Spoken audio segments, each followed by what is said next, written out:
Voilà, bonjour tout le monde et bienvenue à ce webinaire de l'ATE, l'Association de transport et environnement. Je m'appelle Yves Chaton, je suis chargé de projet dans l'équipe de la politique des transports. Pour celles et ceux qui ne connaissent pas encore bien l'ATE, c'est une association qui s'engage maintenant depuis plus de 40 ans pour la promotion et la mise en œuvre d'une mobilité respectueuse de l'environnement, du climat et de l'humain. Si vous êtes intéressé par nos activités, vous pouvez rendre sur notre site internet www.ate.ch. Ça fait maintenant un peu plus d'une année que l'ATE organise régulièrement des webinaires avec des expertes et des experts dans le domaine des transports ou de la protection du climat. Jusqu'à présent, la plupart de ces webinaires étaient en allemand, enfin tous les webinaires étaient en allemand. Et aujourd'hui, nous sommes très contents d'organiser un premier webinaire en français, et cela sur un sujet qui est très actuel. En effet, le 18 juin prochain, nous allons voter sur la loi climat, qui est en fait un compte-projet indirect à l'initiative pour les glaciers. Et ben, nous sommes en pleine campagne, et il y a beaucoup de questions qui se posent, et par exemple, que contient cette loi, dans quel contexte climatique elle s'inscrit. Et nous allons répondre un peu à ces questions avec notre invité, M. Philippe Talman. M. Philippe Talman est professeur d'économie et d'environnement à l'EPFL. Il a notamment dirigé plusieurs études pour les administrations publiques, telles que l'Office fédéral de l'environnement ou l'Office fédéral des énergies. Donc, nous sommes très contents de l'avoir parmi nous et nous nous réjouissons d'avance des discussions que nous aurons. Mais avant de lui passer la parole, juste encore quelques informations sur les aspects techniques de ce webinaire. Vous l'aurez constaté, vos micros et caméras sont coupés, mais vous pourrez quand même poser des questions. Pour cela, il suffit de descendre en bas de votre écran et d'appuyer sur le bouton discussion, c'est le chat, et vous pourrez y écrire vos questions. Donc, le webinaire sera divisé en deux parties. Il y a une première partie de présentation par M. Talman, et ensuite, il y a une deuxième partie dédiée aux questions du public. Donc, n'hésitez pas à écrire vos questions à tout moment, que ce soit durant la présentation de M. Talman ou après. Nous récolterons vos questions et les poserons pour vous dans la deuxième partie. Donc, voilà, je crois que j'ai tout dit. M. Talman, je vous donne la parole. Vous pouvez partager votre écran et faire votre présentation. Merci, Monsieur Chaton. Bonjour tout le monde. Euh, J'espère que vous voyez bien mon écran. Ça fonctionne comme ça? C'est tout bon. Merci. Voilà. Donc, on va parler de cette nouvelle loi qui a un nom un peu compliqué, hein, mais on va l'appeler simplement la loi climat, même si dans le nom, il y a déjà l'essentiel, les objectifs, l'innovation, la sécurité énergétique. Ce que je vais faire, je vais commencer par situer cette loi dans un contexte plus large puisque elle ne tombe pas du ciel, hein, c'est basé sur des décennies de travaux scientifiques et d'activités aussi politiques pour tenter de freiner le réchauffement. Et la référence, vous le savez certainement, c'est les travaux du GIEC, de ce groupe intergouvernemental d'experts du climat. C'est une organisation qui a pour but de résumer la science et elle vient de publier son rapport, son 6e rapport d'évaluation, et en particulier son rapport de synthèse qui est approuvé au mois de mars à Interlaken. Cette association, ce groupe est en fait domicilié à Genève. Voilà. Donc, qu'est-ce qu'on a comme contexte? Il y a des objectifs mondiaux de réduction de l'impact climatique de nos activités. L'accord de Paris, principalement, qui a fixé, donc, où tous les pays participants, c'est-à-dire presque tous les pays du monde, se sont mis d'accord de viser à freiner le réchauffement à nettement moins de 2 degrés par rapport à l'ère pré-industrielle, et même viser autant que possible à ne pas dépasser 1,5 degré de réchauffement, puisqu'à partir de 1,5 degré, on commence à avoir des effets irréversibles, on commence à avoir de la difficulté à s'adapter. Maintenant, ça, c'est les objectifs de température. Alors, la science, elle est là pour associer ces plafonds de température à des plafonds d'émissions, puisque la température dépend de la concentration de gaz à effet de serre, la concentration dépend de ce qu'on aura émis, puisque ce qu'on émet reste dans l'atmosphère, dans le cas du CO2 pendant plusieurs siècles. Donc, c'est clair, on arrive à convertir un degré de réchauffement en un budget d'émissions correspondant par rapport à ce qui a déjà été mis par le passé. Et c'est résumé dans ce schéma que je vais essayer de vous expliquer. Vous avez sur l'axe à gauche de ce 2020, vous avez ce que nous avons déjà émis de CO2. En l'occurrence, c'est que le CO2. Donc environ 2500 milliards de tonnes de CO2.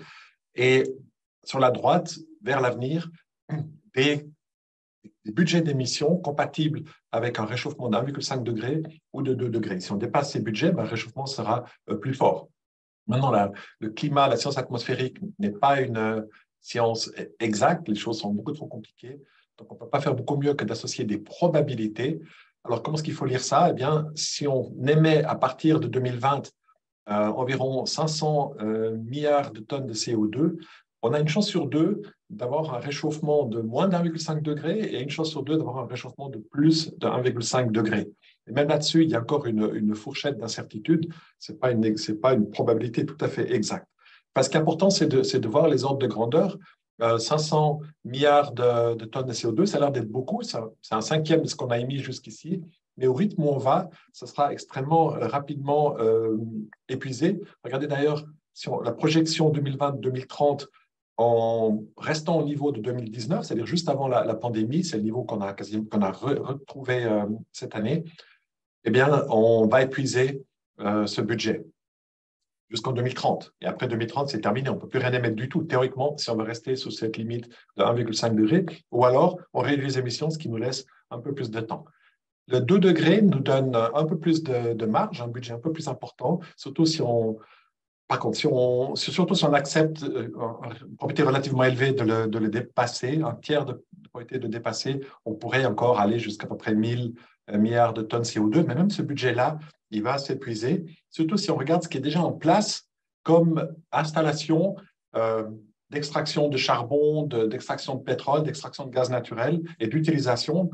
Et ce qui est en plus prévu déjà ou en train d'être construit, avec toutes les installations existantes, on va déjà exploser notre budget 1,5 degré et on va entamer une très grosse partie du budget 2 degrés.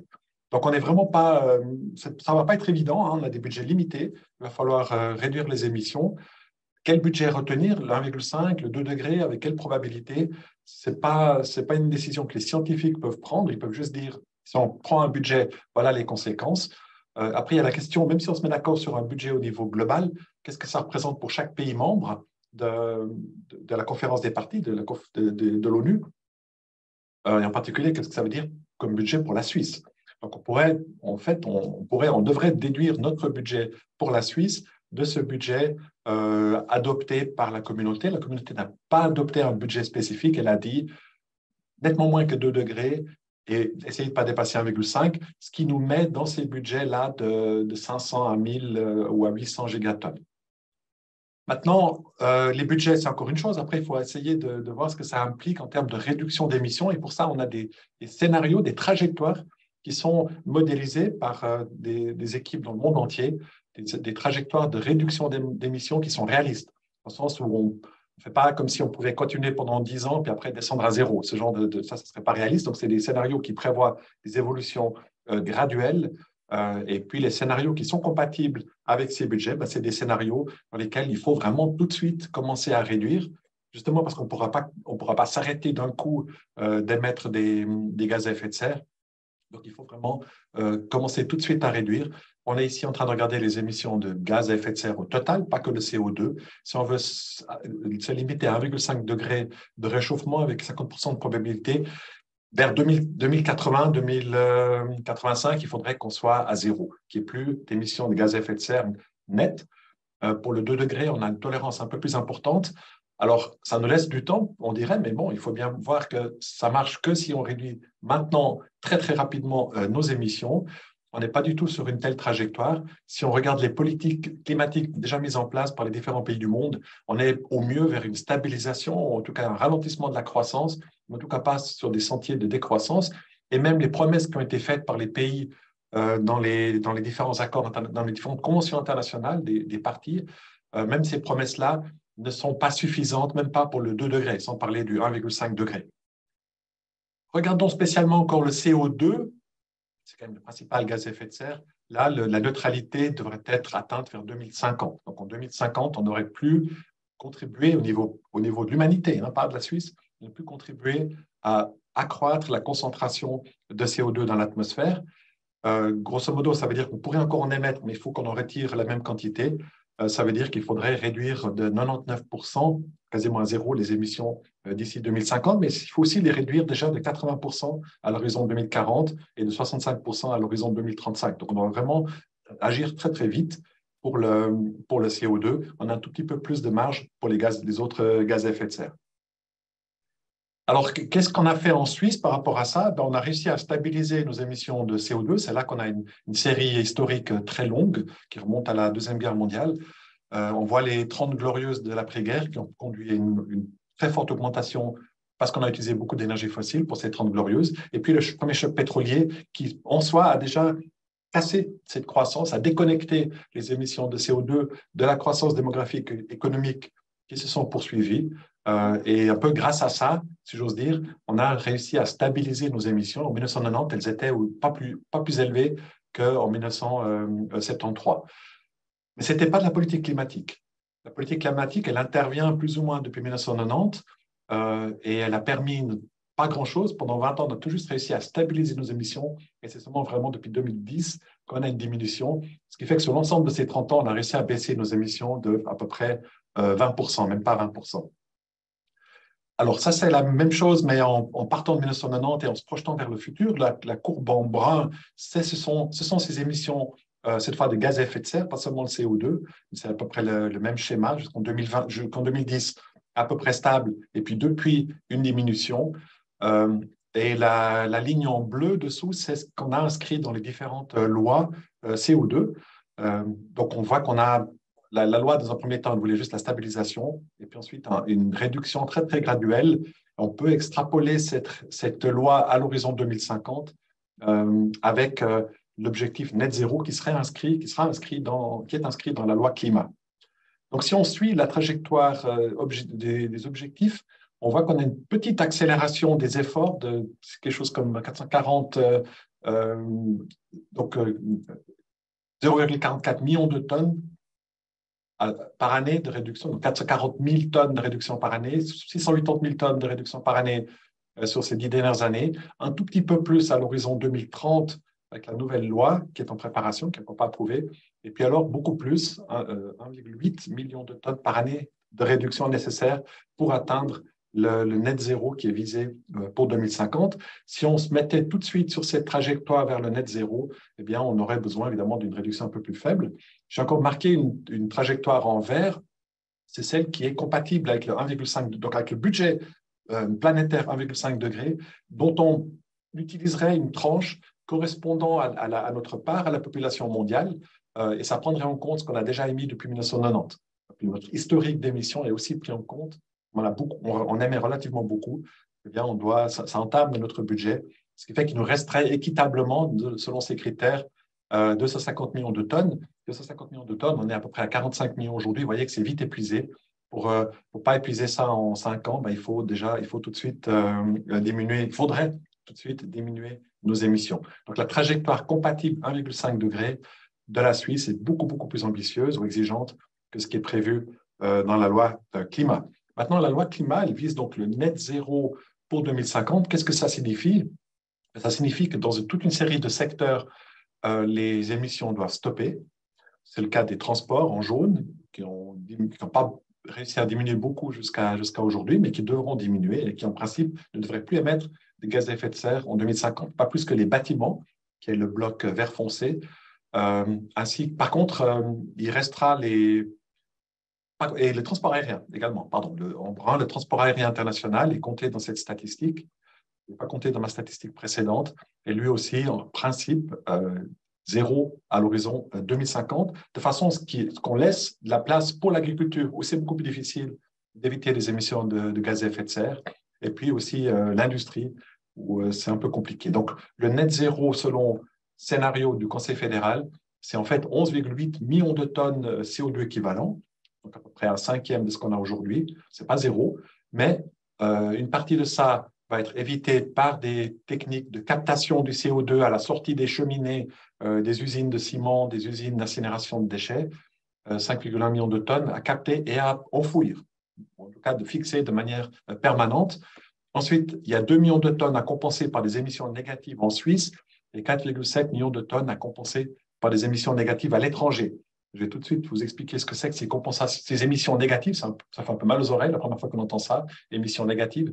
Eh bien, il s'agit de solutions. J'ai mis technologie entre guillemets parce qu'on appelle ça comme ça. C'est pas forcément de la technologie au sens classique. Ce sont des solutions, des méthodes qui permettent de capter réellement le CO2 dans l'atmosphère et de le stocker de façon permanente. Alors, les plantes font ça de façon naturelle.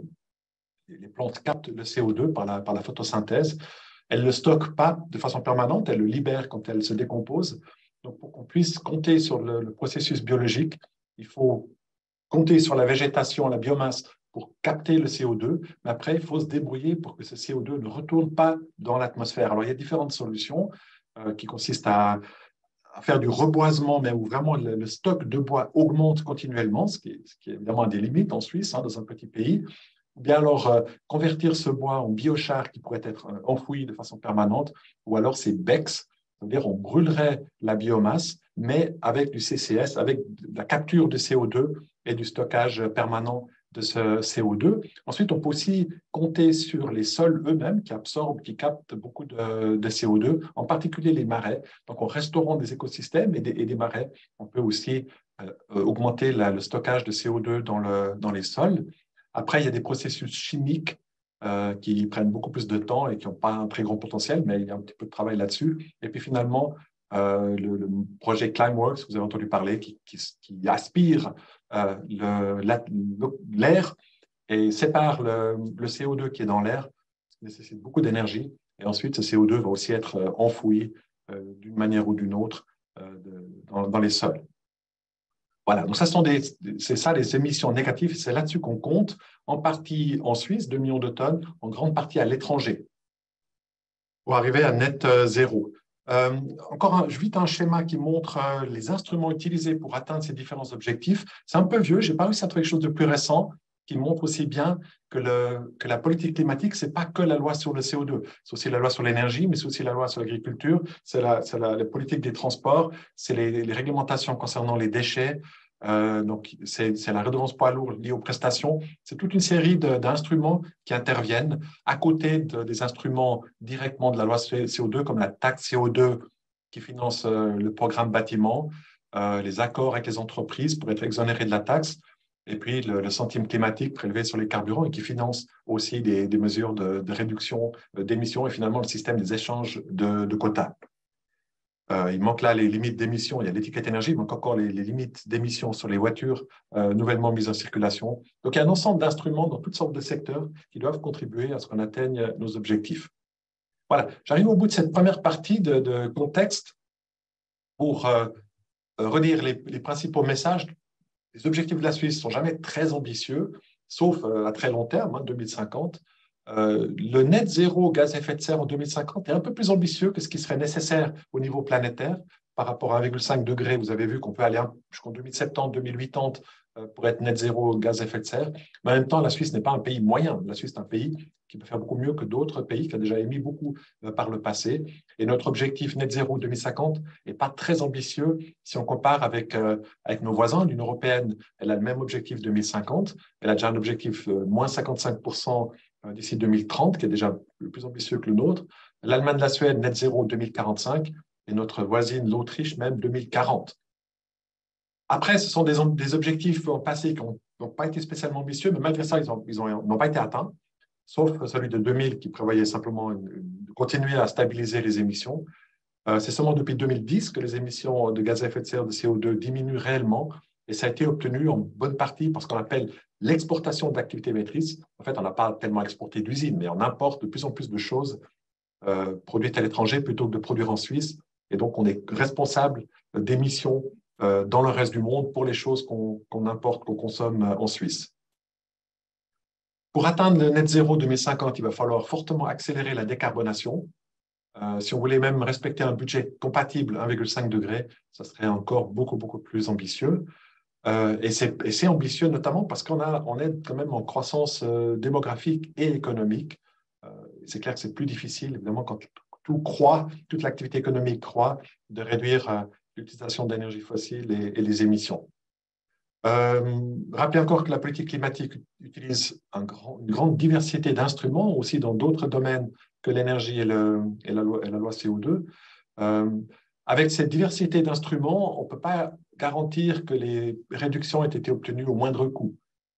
ne vais pas dans les détails, sauf s'il y a des questions sur ce que ça signifie, mais de faire des interventions sectorielles, ça pourrait faire en principe de réduire les émissions là où il y a le moins de résistance plutôt que là où ça coûterait le moins cher. Et en particulier, le secteur des transports, où la résistance, évidemment, vous le savez, est particulièrement forte, on n'a pas fait grand-chose, surtout pas le transport aérien, dont les émissions ont continué d'augmenter. Je ne parle pas du secteur agricole, qui lui aussi est extrêmement délicat à toucher. Alors, que dit cette loi climat? Quels sont ses objectifs par rapport à ce contexte? Rappelez d'abord qu'avant la loi climat, il y a une initiative populaire qu'on appelle l'initiative pour les glaciers, qui veut inscrire dans la Constitution que plus aucun carburant ni combustible fossile ne sera mis en circulation en Suisse à partir de 2050, donc zéro énergie fossile en 2050, avec des exceptions lorsque il y a vraiment pas d'autres solutions, et à condition que ces exceptions soient compensées par des émissions négatives en Suisse. Dans un premier temps, le Conseil fédéral a préparé un contre-projet direct à cette initiative, c'est-à-dire un autre article constitutionnel qui reprend le principe de sortir presque complètement des énergies fossiles, mais avec un peu plus de flexibilité, puisqu'il y a l'expression autant que possible, dans la mesure où c'est réalisable, avec une idée aussi d'économiquement supportable, compatible avec la sécurité du pays, etc. Et puis, le principe aussi de cette compensation par des émissions négatives, mais la possibilité que ce soit à l'étranger et pas uniquement en Suisse. Donc, dans ce sens-là, le contre-projet direct était très proche de l'initiative pour les glaciers. Je pense qu'on aurait pu accepter ce contre-projet. Peut-être juste encore montrer cette notion d'économiquement supportable qui, a priori, paraît un peu dangereuse parce qu'on peut vite se plaindre que c'est insupportable. D'ailleurs, c'est l'argument qui est avancé par les adversaires à toute mesure dans le domaine du climat, hein. C'est que c'est insupportable économiquement. Donc, si on définit ça de façon un peu trop large, on ne fait rien du tout. C'est un concept qui existe depuis longtemps, qui est inscrit dans la loi sur la protection de l'environnement général. Il importe de limiter les émissions dans la mesure où c'est techniquement possible, mais aussi pour autant que ça soit économiquement supportable. Donc, cette notion d'économiquement supportable, elle est là depuis longtemps, et peut-être dans la discussion, on pourra revenir là-dessus. Ma compréhension, c'est que, comme expliqué, c'est que c'était pas, on ne peut pas exagérer. Une entreprise ne peut pas s'opposer à ce qu'on lui impose une taxe CO2, par exemple, en disant ça me coûte trop cher. Donc, c'est au niveau de l'ensemble de l'économie que ça doit être économiquement supportable. Voilà. Donc, revenons à la loi climat. Ce contre-projet indirect élaboré par le Parlement, pas par le Conseil fédéral. Cette loi fixe des objectifs pour la Suisse à l'horizon 2040 et 2050. En particulier, elle fixe le principe d'une réduction graduelle des émissions jusqu'à être net zéro en 2050, ce qui était la stratégie du Conseil fédéral jusqu'à présent, mais qui deviendrait un acte légal si le référendum échoue en juin. Et puis, ce qui est intéressant aussi, et le Parlement est allé un peu au-delà de ce que le Conseil fédéral avait prévu, c'est qu'on dit aussi ce qui se passe après 2050, à savoir qu'on continue avec notre trajectoire de réduction. Alors, on ne peut pas réduire les émissions en dessous de zéro, mais par contre, on peut augmenter les émissions négatives à un point où ça dépasse les émissions positives, où donc l'effet net est négatif. En d'autres termes, chaque année, la Suisse pourrait contribuer à ce qu'il y ait moins de gaz à effet de serre dans l'atmosphère. Une manière de se racheter pour ce qu'on aura émis par le passé, de nettoyer, si j'ose dire, un peu la pollution qu'on a laissée depuis les 2 ou 3 derniers siècles dans l'atmosphère. La loi fixe aussi le principe de l'adaptation aux effets du changement climatique pour réduire les dommages prévisibles. Ce n'est pas une idée nouvelle, mais là, il y aurait une base pour la Confédération de soutenir les cantons dans leur stratégie d'adaptation au changement climatique. Et puis, il y a aussi le principe que la place financière suisse doit contribuer à ces deux objectifs, donc de réduction des émissions et d'adaptation, et ça, pas uniquement en Suisse, mais dans le monde entier. Ça, c'est aussi une idée assez forte qu'on peut discuter. Je ne passe pas beaucoup de temps à la présenter, mais ces 3 éléments, réduire les impacts à essentiellement net zéro en 2050, ça, préparer l'adaptation et puis faire contribuer le secteur financier, sont des choses que la Suisse a approuvées, le Parlement a approuvé en ratifiant l'accord de Paris de 2015, un accord qui fait partie de l'appareil du recueil systématique des lois suisses. Après, par rapport à cet objectif national, quand on fixe un objectif de réduction d'émissions, il faut toujours préciser de quoi on parle. Est-ce que c'est le CO2, dorénavant, c'est tous les gaz à effet de serre, pas que le CO2. Puis après, il y a la question des scopes. Quelles sont les émissions qui sont incluses dans ce calcul? Je vous ai dit tout à l'heure que la Suisse, en fait, nous autres, nous émettons beaucoup indirectement. Ce n'est pas nous qui émettons, c'est les pays qui produisent des biens et des services, des produits agricoles, des produits industriels, que nous achetons et consommons en Suisse. Donc, si on intègre cet élément, cette dimension-là, notre empreinte climatique est beaucoup plus importante que ce qu'elle est juste à l'intérieur de la Suisse. Et là, on parle de scopes pour définir ces périmètres d'analyse. Et la loi sur le climat précise que les objectifs s'appliquent au scope 1 et 2 et ajoute même le scope 3 pour la Confédération et les institutions proches comme notre école polytechnique. Et je reviendrai tout à l'heure pour expliquer ce que c'est que ces scopes. Si vous permettez, je vais d'abord mentionner que le transport aérien international est aussi compris dans ces objectifs. Ça, c'est original, parce que jusqu'à présent, ça n'était pas le cas. On n'a jamais parlé de transport aérien international dans la loi sur le CO2, enfin, en tout cas, pas celles qui existent, qui sont en vigueur. Mais en même temps, c'est seulement pour 2050 qu'il y a quelque chose de mentionné. Donc, le transport aérien international rentre dans cet objectif net zéro. Et vous avez vu dans le schéma tout à l'heure, il ne devrait plus émettre de gaz à effet de serre en 2050. Alors, c'est seulement 2050, donc on ne dit rien sur ce qui se passe jusque-là. Et puis, c'est calculé avec un facteur je ne me rappelle plus ce que veut dire RFI. C'est un facteur d'impact climatique de 1. Alors, juste pour expliquer rapidement ce que ça veut dire, un avion qui brûle du kérosène en haute altitude émet du CO2 comme s'il le brûlait en surface, mais le fait que ça soit émis en haute altitude multiplie les impacts sur le réchauffement. Et en plus, un réacteur d'un avion, ça émet pas que du CO2, ça émet toutes sortes d'autres choses, dont de la vapeur, qui contribue également au réchauffement. Et d'après l'Académie suisse des sciences, il faudrait en fait multiplier par 3 les émissions de CO2 pour vraiment mesurer l'impact de l'aviation sur le climat. Et ça, ce n'est pas le cas dans cette loi sur le climat. L'objectif précise aussi ce qui se passe, les possibilités en matière de compensation par réduction à l'étranger, en disant que clairement, il faut réduire le plus possible à l'intérieur de la Suisse. Vous savez que jusqu'à présent, quand j'ai dit qu'on a manqué les objectifs, on les a en fait tous atteints sur le papier, mais parce qu'on a acheté des réductions d'émissions à l'étranger qu'on a fait valoir pour les réductions d'émissions insuffisantes en Suisse. Alors ça, en principe, dans cet objectif 2050, ça ne devrait pas être le cas. Bon, le plus possible, et surtout dans la mesure du possible, par des mesures prises en Suisse, ça laisse quand même encore un peu une porte ouverte. Et on a vu qu'en tout cas, pour ce qui est des émissions négatives, il est prévu qu'il y en ait quand même beaucoup qui soient simplement achetés à l'étranger plutôt que d'être réalisés en Suisse. Alors justement, cette histoire de scope, le scope 1, c'est les émissions d'une activité directe. Donc, c'est le CO2 qui sort de votre cheminée ou de la cheminée de l'usine, des véhicules, etc., dans des choses qu'on consomme, qu'on utilise directement. Le scope 2, ça inclut le CO2 émis pour produire l'électricité que nous utilisons. En Suisse, il n'y a pas de problème, il n'y a pas de CO2 émis en électricité produite en Suisse, mais on consomme aussi de l'électricité importée. Et ça, il faudrait compter qu'on a une part de responsabilité des centrales à charbon européennes qui nous alimentent en électricité. Et puis le scope 3, alors là, c'est encore plus large, enfin, c'est beaucoup plus large, puisque ça inclut pour une entreprise à la fois les émissions liées à tout ce qu'elle achète en amont, et puis aussi les émissions liées à tout ce qu'elle vend. Donc, une entreprise qui vend des moteurs à explosion sous forme de voitures ou de n'importe quoi, eh bien, on devrait compter en fait ces émissions qu'elle cause par l'appareil qu'elle a vendu, même si ce n'est pas elle-même qui l'utilise. Et ça inclut aussi les émissions liées aux investissements financiers, le scope 3. Donc, encore une fois, le scope 1, le scope 2, c'est ce qui est prévu pour les objectifs et en particulier pour les entreprises. Le scope 3, c'est ce qui est prévu pour la Confédération. L'administration publique va devoir compter les émissions indirectes à travers ses achats et à travers les services fournis.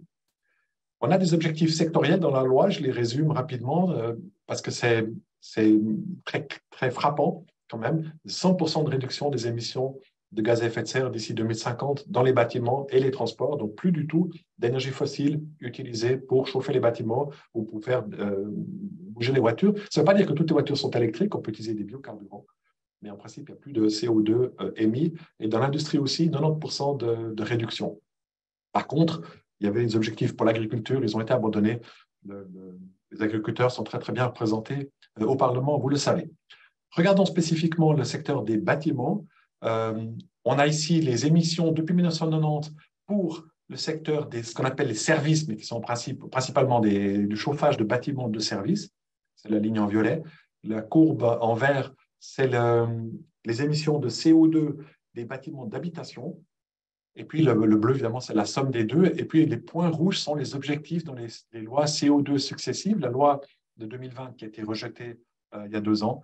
Et puis la loi climat prévoit justement ces réductions de 82% à l'horizon 2040 et de 100% à l'horizon 2050. Donc les points rouges, c'est où on devrait aller. La courbe bleue, c'est ce qu'on a fait jusqu'à maintenant. Et on voit que là, pour les bâtiments, on s'en sort pas trop mal. On a réussi, et surtout les bâtiments qui au départ sont responsables de 30% des émissions de gaz à effet de serre en 1990 ont contribué la moitié de la diminution des émissions de gaz à effet de serre en Suisse depuis 1990. Donc, le secteur du bâtiment a fait plus que sa part, si j'ose dire. En même temps, ce n'est peut-être pas là que c'est le plus difficile de réduire les émissions. Mais malgré tout, donc on attend de ce secteur qui poursuive ses efforts et qui n'utilise plus du tout d'énergie fossile en 2050. Pour les transports, le bilan n'est pas aussi favorable. Le total des émissions des transports diminue seulement depuis 2012-2013 à peu près. Les objectifs ont été largement manqués. Malgré ça, ils sont extrêmement ambitieux, donc il va vraiment falloir que ça diminue. Heureusement, il se passe pas mal de choses en matière de voitures électriques, donc ce n'est pas tout à fait impossible de réaliser cet objectif. Qu'est-ce qui est prévu comme mesure spécifiquement dans la loi climat? La loi climat, elle fixe principalement les objectifs. Elle dit assez peu de choses sur comment on fait pour y arriver. Elle compte un peu sur d'autres lois, notamment la loi CO2, la loi sur l'énergie, la loi sur les déchets, etc., d'autres accords, d'autres ordonnances. Mais elle prévoit quand même de l'argent pour renforcer le programme bâtiment, actuellement alimenté par un tiers de la recette de la taxe CO2, environ 600 millions de francs par année, si on compte le complément des cantons. Eh bien, ce budget du programme bâtiment qui subventionne les assainissements énergétiques, le remplacement des chaudières à mazout, serait renforcé de 200 millions de francs par année pendant 10 ans, avec l'objectif principal d'améliorer l'isolation des bâtiments et de remplacer les chauffages à combustible, mais aussi les chauffages électriques, on a beaucoup parlé de ça. Donc, c'est un peu ciblé, ce n'est pas simplement versé sans aucune restriction dans le programme bâtiment. Après, il y a un deuxième volet financier qui sont aussi 200 millions, mais seulement pendant 6 ans, pour encourager des technologies innovantes. Pas très clair qui va distribuer cet argent. Peut-être le fonds de technologie. Il existe un fonds qui déjà aujourd'hui accorde des cautionnements pour des investissements ou des innovations relativement risquées qu'on a de la peine à financer, donc avec un gros effet de levier, puisque c'est que du cautionnement. Le fonds de technologie qui n'a que 25 millions de francs par année aujourd'hui, avec 200 millions supplémentaires, il pourrait faire beaucoup de choses. Mais on ne sait pas. Je ne sais pas comment cet argent, apparemment, on ne sait pas encore comment ça sera distribué. Ce n'est pas tout pour les entreprises. Il y a aussi une partie pour le secteur public, pour les risques liés aux investissements dans les infrastructures publiques nécessaires pour atteindre l'objectif net zéro. Ça comprend les réseaux de recharge pour les voitures électriques. Probablement, ça va aussi inclure un réseau de transport et de distribution d'hydrogène, voire de CO2, si on va vraiment vers le CCS, la captation et le stockage du CO2. Ça va nécessiter des investissements assez lourds et probable qu'une partie de ces 200 millions de francs par année pendant 6 ans seront utilisés pour ça. Notez aussi c'est prévu aussi que les entreprises établissent une feuille de route qui leur permet d'atteindre l'objectif net zéro en 2050. Donc, chaque entreprise devrait en fait planifier comment elle entend sortir des énergies fossiles, ou en tout cas être net zéro en 2050 au plus tard. Et ça, c'est quelque chose je suis étonné que ça ne suscite pas plus de discussion, parce que même si les grandes entreprises, pour elles, c'est quelque chose elles l'ont déjà fait en grande partie. Pour les petites entreprises, je ne suis pas sûr qu'il y en ait beaucoup qui sachent ce qui les attend. Mais enfin, il est prévu que la Confédération les aide pour faire ça. On a un peu de connaissances sur ces feuilles de route.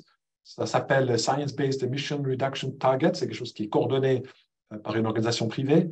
qui regroupe des centaines, quelque chose comme 400 ou 500 entreprises, plutôt des grandes entreprises internationales, qui pratiquent ça depuis un certain nombre d'années, qui mettent en œuvre, qui ont déjà avancé sur leur sentier de décarbonation vers le net zéro. Et cette étude économique par des collègues de Münster montre qu'en fait, ces entreprises sont plutôt plus rentables que celles qui ne l'ont pas fait. Et ce n'est pas forcément quelque chose qui doit nous surprendre, parce qu'on sait au moins depuis Michael Porter de Harvard Business School, on sait au moins depuis lui qu'en fait, la réglementation environnementale peut rendre l'économie plus efficace, puisqu'elle pousse les entreprises à être plus regardantes dans l'utilisation de leurs ressources, donc à économiser des matières qui permettent d'économiser des coûts, mais aussi d'être plus innovantes et finalement même peut-être plus compétitives à travers ces innovations à l'échelle internationale. Donc, je conclue sur les objectifs. La loi climat trace le chemin jusqu'en 2050 avec des objectifs qui ne sont pas très, très exotiques. Hein. C'est la suite logique de l'accord de Paris. Elle engage en partie les moyens pour y arriver, mais ça ne suffira pas, c'est clair. Par exemple, il n'y a rien sur comment arriver à net zéro dans le domaine des transports, à part ce cautionnement pour les investissements dans les réseaux de recharge. Elle mise que sur des mesures de soutien, des aides, des subventions, des cautionnements. Il n'y a pas de contraintes, il n'y a pas de taxes, il n'y a rien qui pénalise les mauvais joueurs. Il y a juste une récompense pour ceux qui font l'effort de décarboner. Elle contraint aussi la Confédération à préparer le pays aux effets du changement climatique en collaboration avec les cantons. Et finalement, elle donne un peu plus de pouvoir à la Confédération pour rendre les flux financiers compatibles avec les objectifs climatiques. Voilà. Et ça, j'ai terminé. Je suis désolé, j'ai parlé trop longtemps. Je ne vais jamais donner la parole à un prof, il ne la rend pas. Mais j'arrête là. Merci. On aurait pu vous écouter encore 2 heures. Donc, merci beaucoup pour cette présentation. Alors, nous avons déjà reçu plusieurs questions. Et puis, afin de m'aider en fait à y répondre et à n'en pas louper, je vais inviter 2 de mes collègues de l'ATE à se joindre à nous. Donc, tout d'abord, Karine Stucki-Steiner, qui est la coordinatrice des sections et qui va regarder les questions qui arrivent durant la discussion dans le chat. Karine, tu peux volontiers enclencher ton micro et ta vidéo. Et aussi Lucas Maillard. Pardonnez-moi, voilà. Et aussi Lucas Maillard, qui est donc collaborateur pour le projet de l'ATE, EcoAuto, qui font des classements, par exemple, selon différents critères des voitures. Il pourra éventuellement épauler M. Thalmann s'il y a des questions qui viennent sur les voitures et les voitures électriques. Donc, passons aux questions qui ont déjà été posées. Il y a eu quelques questions de compréhension. Monsieur Thalmann, éventuellement, est-ce que vous pouvez repartager votre écran et la présentation? Parce qu'il y avait des slides concrets qui ont été mentionnés, et notamment le slide numéro 3, qui était au tout début de votre présentation. Vous avez parlé un peu des budgets carbone qui nous restaient. Vous avez partiellement répondu, mais une question qui est venue, voilà, donc les degrés, les 1,5 degrés ou 2 degrés, c'est pour quelle année? Et en gros, c'est si on continue comme maintenant. Très bien. Alors, c'est un réchauffement par rapport à l'ère pré-industrielle, je veux dire à peu près la première moitié du 19e siècle, et c'est en fait une idée que la température globale, moyenne sur le globe, ne dépasse pas 1,5 degré. Donc, c'est une stabilisation. Actuellement, la température augmente, on est à peu près à plus 1,2. Ça continue d'augmenter et que ça ne dépasse pas le 1,5. En fait, il y a des budgets qui acceptent qu'on dépasse un tout petit peu 1,6, 1,7 degrés, mais après, ça redescend et sur le long terme, on se stabiliserait à 1,5 degré de réchauffement, donc un monde qui est 1,5 degré plus chaud que le début de l'ère industrielle. Donc, ce n'est pas une année précise, hein, c'est vraiment une idée qu'on stabiliserait à ce niveau-là. D'accord, merci beaucoup. Nous pourrons passer à 2 slides plus loin, le slide 5. Vous avez parlé de stabilisation des émissions depuis 1990 et vous avez déjà aussi partiellement répondu, mais juste pour être sûr que tout le monde comprenne. Donc, quid des émissions exportées par les industries qui sont vraiment émettrices de CO2? Est-ce qu'elles sont prises en compte dans ce graphique? Je crois que c'était le graphique juste avant, où vous montrez qu'il y a une stabilisation des émissions. Celui-là? Voilà, celui-là, exactement. Oui, voilà. Donc, oui. Donc voilà, est-ce que les émissions exportées par les grandes industries suisses sont prises en compte dans ces statistiques? Et sinon, est-ce qu'on aurait un même résultat? Alors, les émissions, il y a 2 choses qui sont à corriger si on veut. C'est vrai que ça, ce sont que les émissions en Suisse. Donc, c'est de l'énergie fossile brûlée en Suisse qui émet du CO2 principalement. Hein. Maintenant, si une entreprise fabrique quelque chose et que ce produit est exporté, on pourrait dire que c'est la responsabilité d'un autre pays, du pays consommateur, acheteur, et on devrait lui débiter ou lui compter ses émissions. Mais en même temps, on devrait nous compter nos émissions causées par les choses qu'on importe.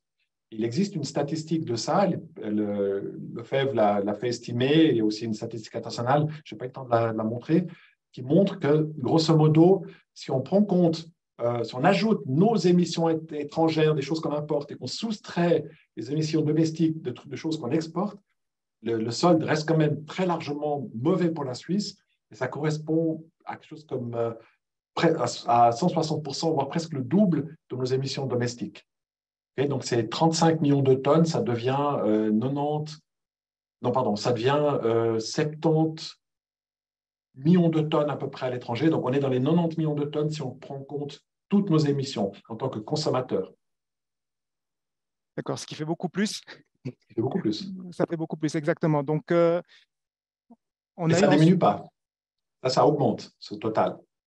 D'accord. Et puis, est-ce que là, éventuellement, est-ce qu'on a un peu une idée du potentiel ici? Est-ce que là, la Suisse peut faire des efforts aussi pour réduire ses émissions, on va dire, émettrices à l'étranger? Alors, c'est toute la question de ce qu'on appelle la compensation. Hein. La compensation, aujourd'hui, il y a deux types de compensation. Il y a celle qui consiste à extraire le CO2 qu'on a émis, ce sont les émissions négatives. Mais jusqu'à présent, on n'en a pas fait beaucoup de ça. On a surtout fait la compensation où on paye d'autres pour réduire leurs émissions à notre place. On rend possible, par notre aide financière, des réductions d'émissions qui n'auraient en principe pas lieu si on n'avait pas accordé cette aide financière. Ce type de compensation, c'est beaucoup à l'étranger et ça a été compté jusqu'à présent en diminution de nos émissions domestiques. En fait, ce qui serait juste, ce serait de compter ça en diminution de nos émissions internationales. Ça veut dire que si on est responsable de, je dis maintenant un chiffre, 50-60 millions de tonnes à l'étranger, on devrait financer 50 millions de tonnes de réduction d'émissions à l'étranger. On devrait faire en sorte que ce chiffre diminue à travers des efforts de payer des réductions d'émissions, de rendre possible aussi par le transfert des technologies, des choses comme ça, des réductions d'émissions à l'étranger. Mais ça ne devrait pas compter comme partie de nos propres... Ça ne compense pas ou ça ne signifie pas qu'on a moins besoin de réduire en Suisse. Parfait, merci beaucoup. Ensuite, une question qui concernait les deux prochains slides, vous montrez un peu les trajectoires vers le zéro net. Est-ce que ici, vous avez aussi parlé des scopes, donc des émissions de scope 1, 2 et 3. Est-ce que ici, tous les scopes sont inclus dans vos calculs ou c'est que le scope 1. C'est donc, vraiment que le scope 1. Ouais. Donc ici, il n'y a que les émissions directes qui sont prises en compte. Donc ça, c'est noté. Exactement. Et puis là, il n'y a pas de transport aérien international. Hein. Ce qui rendra la chose encore plus compliquée. Parfait. Donc là, on a eu les deux, trois questions de compréhension. Maintenant, il y a des questions plus en lien avec la faisabilité, on va dire, de cette trajectoire vers le zéro net, notamment en ce qui concerne la production d'électricité nécessaire. Donc là, il y a une question qui a été posée. Donc, comment va-t-on produire l'électricité nécessaire pour abandonner les énergies fossiles, sachant que ce sont quelques 50 grammes de CO2 par kilowattheure produits par le photovoltaïque et l'éolien. Donc voilà, comment y arriver? Et finalement, une deuxième question aussi qui est aussi beaucoup thématisée dans la campagne, c'est que voilà, est-ce que la Suisse peut produire toute cette électricité? Est-ce qu'on va défigurer la Suisse avec des milliers de panneaux solaires et de photovoltaïques pour y parvenir? Alors, on va poser des milliers de panneaux photovoltaïques. Est-ce qu'on va défigurer la Suisse? Pas forcément. L'idée, c'est de les placer là où c'est de toute façon déjà défiguré, si j'ose dire, hein, où il y a déjà des bâtiments, parfois des bâtiments très moches. De les équiper, de remplacer des tuiles standards par des tuiles photovoltaïques, des façades éternites par des façades photovoltaïques. Et on peut le faire maintenant avec des colorations et des matérialisations qui sont relativement esthétiques. On peut toujours discuter de l'esthétique, mais donc je ne pense pas qu'on va vraiment défigurer. Dans la mesure où on installe effectivement cette capacité de production photoélectrique là où c'est déjà construit. Après, ce qui est controversé, c'est de le faire dans des endroits qui ne sont pas construits, notamment dans les montagnes. Bon, vous connaissez le contexte. Hein, l'idée, c'est que c'est quand même en hiver qu'on aura un problème d'approvisionnement parce qu'on a tout ce chauffage électrique indirect hein, par les pompes à chaleur et on a quand même moins de production électrique photovoltaïque en hiver, sauf si ces panneaux photovoltaïques sont en altitude, au-dessus de la couche d'ozone, plus ils profitent du rayonnement de la neige. Et donc, on pourrait produire beaucoup plus d'électricité avec la même surface photovoltaïque en montagne au moment où on en a le plus besoin. d'où tous ces projets. Après, est-ce qu'on peut le faire de façon intégrée dans les paysages? Nos montagnes sont aussi quand même déjà pas mal défigurées, notamment par les barrages. Et il y a déjà un grand potentiel d'utiliser les lacs de rétention et les façades même de barrages, pourquoi pas, pour installer des panneaux photovoltaïques. Ça se fait déjà en partie, sans que ça défigure encore plus nos paysages qui sont quand même, encore une fois, déjà pas mal défigurés. Après, est-ce que c'est possible de produire assez? Alors là, je ne suis pas le spécialiste, mais je sais que l'Energy Science Center de l'EPFZ va publier aujourd'hui ou demain un rapport qui montre comment c'est possible. Et ils sont assez optimistes. Alors, c'est vrai qu'il y a besoin de beaucoup d'installations photovoltaïques, mais il y a déjà une forte augmentation ces dernières années. Les prix des éléments ont beaucoup baissé. Le photovoltaïque n'est pas entièrement libre de CO2, c'est juste de le relever. Mais ça, c'est justement du CO2 qui ne va pas forcément être compté en Suisse. Puisque si la production des panneaux se fait en Chine, pour dire quelque chose, ça va être compté dans les émissions chinoises. Ce qui n'est pas génial, malheureusement. On va essayer de rapatrier ça en Suisse et puis de produire ça avec de l'énergie électrique renouvelable pour aussi réduire cette empreinte carbone des panneaux photovoltaïques et vraiment aller vers le net zéro. Parfait, merci beaucoup. Vous avez parlé de mobilité. Ben, j'en profite pour sauter à la prochaine question. Alors, je propose que vous y répondez, puis éventuellement, mon collègue Lucas pourra compléter. Donc voilà, est-ce qu'on sait si la production nécessaire à l'assainissement du parc automobile va être suffisante? Donc, je pense est-ce qu'on aura assez, par exemple, d'électricité ou on va dire, d'alternatives aux énergies fossiles pour remplacer le parc automobile actuel? Et quels autres moyens devraient être pris en matière de transport pour relever le défi de la décarbonation? Donc, c'est deux questions qui se suivent. Bon, alors cette étude Energy Science Center à laquelle je fais référence, j'espère, je suis allé regarder encore il y a une heure pour voir si elle a été publiée, elle n'est pas encore, mais ils ont fait d'autres simulations par le passé où on électrifie le parc automobile en même temps qu'on électrifie le parc des bâtiments. C'est clair que la consommation électrique augmente considérablement. En plus, on va arrêter les centrales nucléaires, hein, donc c'est vraiment très, très ambitieux, mais c'est tout dans le domaine du faisable. Et les perspectives énergétiques 2050 ont montré qu'est-ce que ça implique en termes d'investissement, de développement du photovoltaïque, de l'éolien, peut-être un peu de géothermie, un peu de biomasse, encore deux, trois autres choses, mais principalement ces deux sources-là. Il y a la place, c'est possible. Il y a un problème d'intermittence, hein, le soleil ne brille pas tout le temps, voilà, donc il faut du stockage, mais on arrive. Les énergéticiens nous convainquent que c'est faisable, que c'est surtout pas plus cher qu'aujourd'hui parce que l'énergie renouvelable est extrêmement bon marché une fois que c'est installé. Oubliez, hein, on n'est pas obligé d'être 100% en autarcie, donc on peut continuer de profiter du vent qui souffle en mer du Nord s'il n'y a pas de vent chez nous, par exemple. Il faut qu'on maintienne ces échanges avec le reste de l'Europe.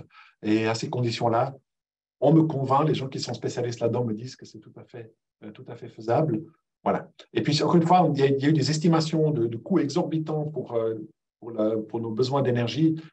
Et puis, qui sont attribués à l'EPFL, hein, ce qui est un paradoxe, parce que l'EPFL n'est pas du tout, au contraire, pousse à la décarbonation et au développement des énergies renouvelables, et en montrant qu'il y a des solutions, on contribue à faire baisser les coûts et à trouver des solutions qui font baisser les coûts. Donc, ce n'est absolument pas une étude EPFL qui a démontré que ça coûterait 3 fois plus cher ou je ne sais pas quoi, et ça coûte 3 fois plus cher dans un scénario qui est totalement irréaliste, où on ferait tout avec des carburants synthétiques. Enfin, on est dans le délire complet. C'est un scénario.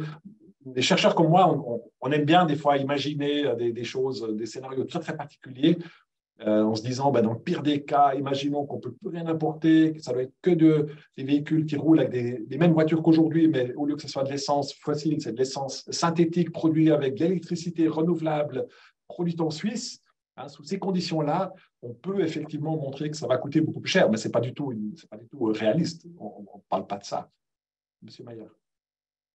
Oui, juste par rapport à la voiture électrique, quelques chiffres. Donc, la Confédération avait pronostiqué une augmentation de 15% de la consommation actuelle d'électricité si on passait au tout électrique, plus ou moins, avec quand même un peu une réduction du parc total.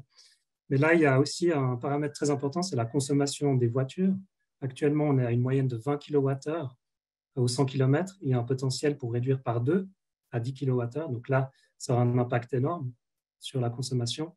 Mais malheureusement, la tendance actuelle avec les gros SUV électriques, on passe plutôt à 30. Donc là, ça doublerait peut-être même cette perspective. Quelque chose où l'ATE a du travail, en tout cas. Ouais. Parfait, merci beaucoup pour la précision. Karine, est-ce qu'il y a encore éventuellement une question qui est venue? On est déjà à 18 heures, mais éventuellement, s'il y a encore une question, on peut y répondre.